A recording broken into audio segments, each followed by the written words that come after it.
Maraknya individu yang mengubur mimpi mereka setelah masa SMA atau SMK karena jarak tempuh yang jauh dari universitas impian mereka, sehingga pada akhirnya mereka harus mengeluarkan biaya yang banyak yang memberatkan orang tua mereka untuk biaya kos dan biaya makanan, atau bagaimana mereka harus melepas pendidikan tersier impian mereka dan memilih yang seadanya karena jarak dan biaya lain-lain. Ini merupakan sesuatu yang tragis, sehingga kami percaya peralihan permanen pendidikan tersier ke format daring itu sudah tepat. Beberapa poin setup. 1. Pendirian kami simple. Kami sebagai tim pemerintah, sebagai agen utama atau aktor di sini, akan membuat peralihan permanen pendidikan tersier ke format daring dengan bertahap terlebih dahulu. Misal di kota, kita akan mencoba untuk mengaplikasikan ini, dimana pada akhirnya jika ada kekurangan, kita akan coba untuk mengevaluasi hal tersebut. Lalu pada akhirnya kita akan berfokus kepada wilayah 3T. 3T di sini pasti akan menjadi permasalahan karena mereka belum memiliki akses teknologi yang signifikan.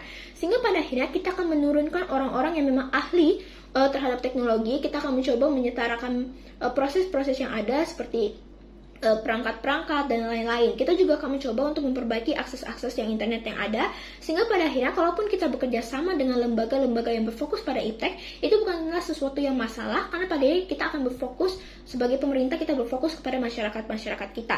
Atau bagaimana pada akhirnya kita memaksimalkan potensi daripada dosen, yaitu dengan mengadakan sebuah pelatihan di mana pada akhirnya mereka bisa mengaplikasikan teknologi-teknologi terbaru ataupun teknologi-teknologi yang sudah ada, misal seperti Zoom, Gmail dan lain-lain yang jauh lebih interaktif pada akhirnya, sehingga pada akhirnya proses belajar tersebut akan jauh lebih baik. Kedua, tujuan kasus kami, bagaimana pada akhirnya kami menciptakan sistem pendidikan lanjutan yang lebih inklusif dan modern dan menyiapkan mahasiswa di dunia kerja, atau dampak yang dirasakan yaitu inklusif dan efisien bagi individu.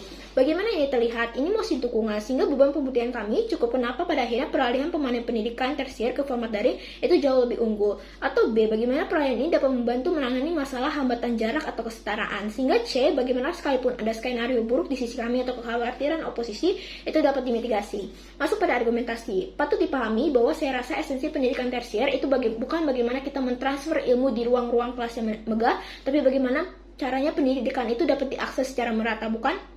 Kenapa kesetaraan ini penting? Karena pendidikan di sini akan mengubah derajat hidup seseorang. Derajat di sini bukan hanya tentang gelar, tapi bagaimana kita membuat individu bisa punya pengetahuan, keterampilan, dan pola pikir lebih untuk dirinya, dan pada akhirnya mereka bisa membawa keluarga mereka jauh lebih baik dari kondisi sebelumnya. Tapi esensi ini akan hilang jika jarak, biaya, dan lain-lain menghentikan mereka untuk lanjut pendidikan.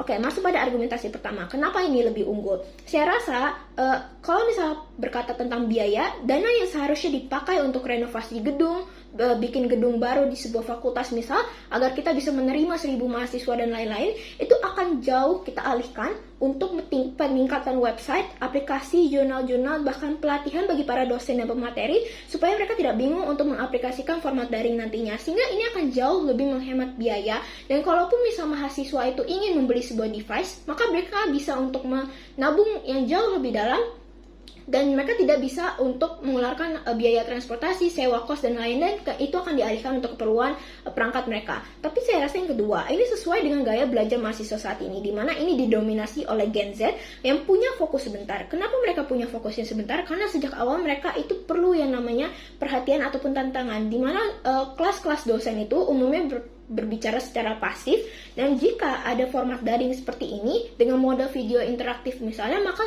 mahasiswa yang memiliki karakter tersebut akan jauh lebih menarik dan jauh akan memotivasi diri mereka untuk lebih mengetahui apa yang sebenarnya akan diajarkan nantinya. Ataupun saya rasa metode luring itu mengabaikan gaya belajar dari para siswa. Kenapa? Karena misal dosen menjelaskannya dengan terlalu cepat atau terlalu lama. Tapi kalau misal format daring diubah, itu maka akan menyesuaikan kecepatan dari para mahasiswa tersebut, di mana mahasiswa bisa mengulang semua materi yang ada, atau bagaimana kamu akhirnya bisa literasi digital. Ini merupakan poin yang paling penting yang akan mempersiapkan kamu di dunia yang abad yang mendatang.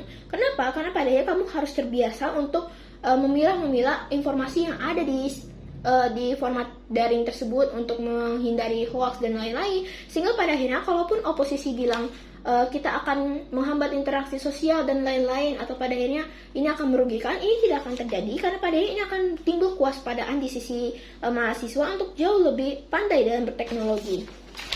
Atau bagaimana ini membantu masalah hambatan jarak atau kesetaraan? Kita lihat bahwa banyak individu dari daerah luar, misal, mereka harus pindah ke kota, di mana itu merupakan tujuan universitas impian mereka. Kondisi yang mungkin terjadi di sisi mereka, yaitu dari awal ekonomi mereka tuh nggak pernah stabil, tapi perlu yang namanya jalan jauh, macet, pindah tempat atau pindah kos, makan biaya dan lain-lain, dan mereka harus meminta orang tua mereka terkait hal tersebut. Ini adalah salah satu hal yang negatif, yang eksklusif bisa ditangani di sisi kami, karena sejak awal kalau format daring itu tidak perlu ada biaya besar untuk hal-hal tadi. Dana yang awalnya bisa jutaan rupiah itu bisa mereka pakai untuk membeli keperluan mereka atau bahkan membayar kuliah mereka, dan pastinya mereka punya peluang yang jauh lebih besar untuk kerja. Kenapa saya bilang begitu? Karena sejak awal pendidikan tersier itu diubah ke format daring, maka otomatis mereka harus untuk bisa mengaplikasikan teknologi. Dimana di dunia sekarang, teknologi itu menjadi sesuatu hal yang utama. Ketika kamu bisa mengaplikasikan teknologi, komputer dan laptop dan lain-lain, maka kamu akan diterima di sebuah kerjaan,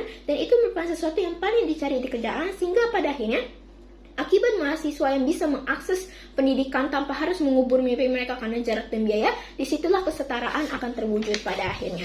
Oke, bagaimana skenario buruk atau kekhawatiran oposisi di sini? 1. Saya rasa mereka akan mempermasalahkan menghambat interaksi sosial. Saya rasa mahasiswa itu punya aktivitas lain, seperti mereka akan keluar dari rumah, mereka akan bertemu dengan teman-teman lainnya.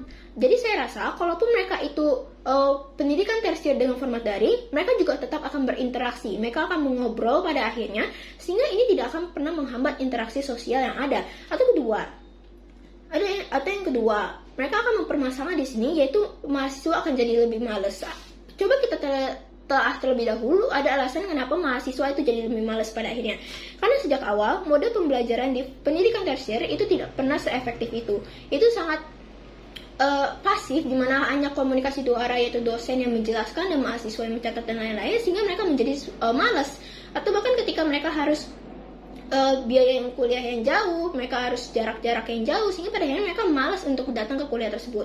Tapi ini akan tidak terjadi di sisi kami. Atau ketiga, tentang plagiat dan lain-lain. Saya rasa ada yang namanya sumber deteksi anti plagiat, sehingga saya rasa ini akan jauh lebih efektif di sisi kami, sehingga bangga berdiri sebagai tim